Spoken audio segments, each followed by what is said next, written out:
胖叔，我刚刚把你推荐这本日本脑科学家黑川一保子如何理解老婆的脑回路的书看完，薄薄的如女国中学生的笔记本，读起来慨叹保子太了解女性了。因为女性是地球上最具特色的高级动物，相比于男性，简单而复杂。胖叔看完这本书也是服了，这真是一本我们男性生存指南。早点学习，婚姻至少早幸福10年，但现在一点儿也不晚。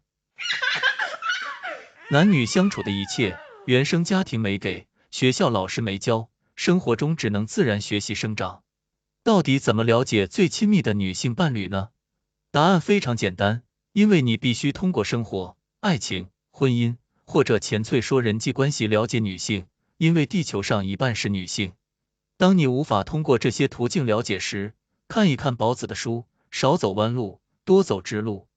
但绝大多数的丈夫都不知道另一半生气的真正原因，因为你不了解女性，你不知道她们的小脑瓜里真正想什么。作为男性，真的建议大家看看。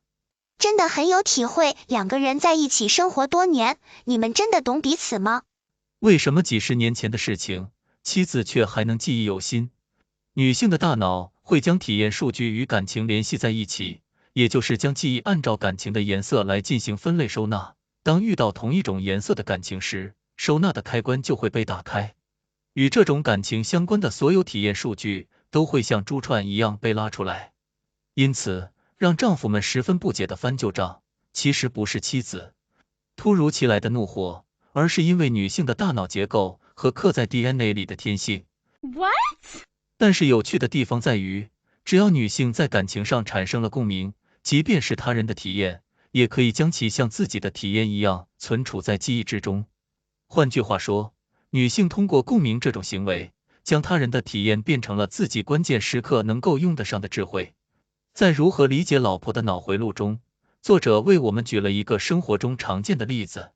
当女性朋友之间因为下楼梯时没站稳，差点摔下去产生共鸣之后，自己在穿高跟鞋下楼梯的时候，就会无意识的扶住把手，避免摔倒。因此，有些在丈夫看来似乎毫无意义的对话，却在无形中保护了女性不受伤害。女性大脑最大的特征就是具有非常强烈的共鸣需求，同时女性也会将这种感同身受的随声附和当作送给对方大脑最好的礼物。共鸣会让女性大脑减轻恐惧、痛苦等负面情绪，反之则会导致情绪低落，甚至免疫力下降。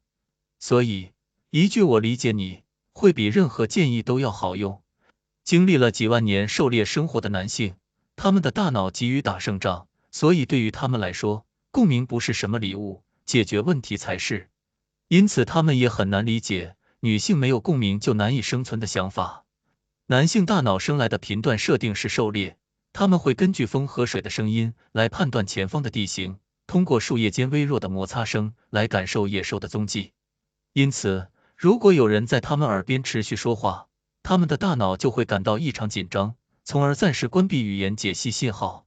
所以这也导致了他们对无法快速识别到目的的对话非常缺乏耐心。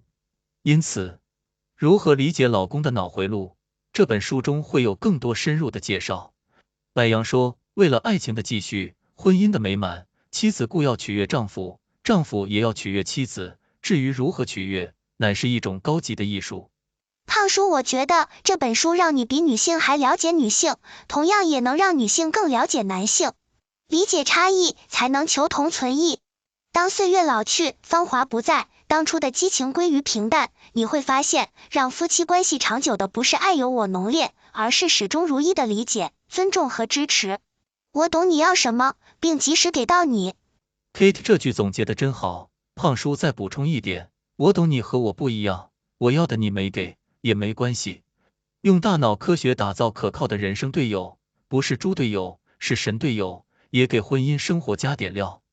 胖叔随便讲，大家随便听，喜欢记得点赞跟小铃铛订阅哟。